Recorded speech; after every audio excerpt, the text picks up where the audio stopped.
మరోసారి సీఎం అయ్యాక మొదటి సంతకం వాలంటీర్ల వ్యవస్థని పునరుద్ధరించడానికి అని సీఎం జగన్ అన్నారు.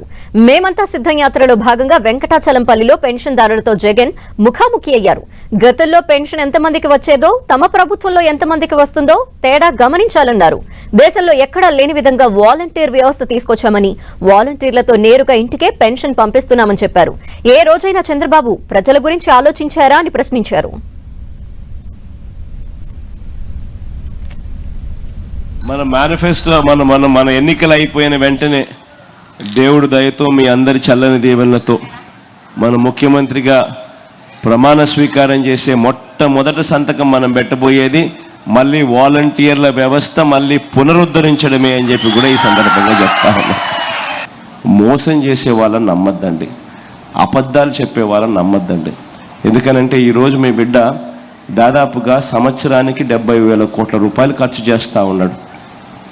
ఈ మాదిరిగా ఇంతకుముందు ఎప్పుడూ జరగల. మీ బిడ్డ ఈ మాదిరిగా ఎందుకు చేయగలుగుతా ఉన్నాడు అని అంటే ఎక్కడా కూడా కరప్షన్ లేకుండా, ఎక్కడా కూడా వివక్ష లేకుండా మీ బిడ్డ తీసుకొచ్చిన సమూహమైన మార్పులు తీసుకొచ్చాడు. కాబట్టి ఎప్పుడూ చూడని విధంగా, ఎప్పుడూ జరగని విధంగా ఆంధ్ర రాష్ట్ర చరిత్రలో ఈరోజు సంవత్సరానికి 70,000 కోట్ల రూపాయలు దాదాపుగా మంచి చేసి చేయిస్తూ ఈరోజు పనులు జరుగుతూ ఉన్నాయి. కానీ ఈరోజు సూపర్ 6 అంటా ఉన్నాడు చంద్రబాబు, సూపర్ 7 అంటా ఉన్నాడు చంద్రబాబు. వాటికి ఇటువంటివన్నీ కూడా కలుపుకుంటే మొత్తానికి చంద్రబాబు నాయుడు గారి హామీలు 140,000 కోట్లు దాటుతూ ఉన్నాయి.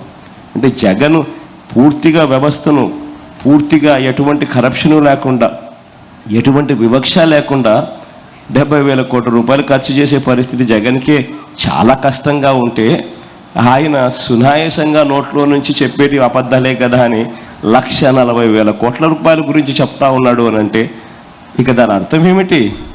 అందరినీ మోసం చేసేదానికే కదా. ప్రతి ఒక్కరూ కూడా ఈ విషయాన్ని గుర్తుపెట్టుకోండి. తర్వాత మళ్ళీ చంద్రబాబు నాయుడుకు పొరపాటున ఓటేస్తే మాత్రం పులి నోట్లో తలకాయ పెట్టినట్టే అన్నది ప్రతి ఒక్కరూ కూడా గుర్తుపెట్టుకోండి.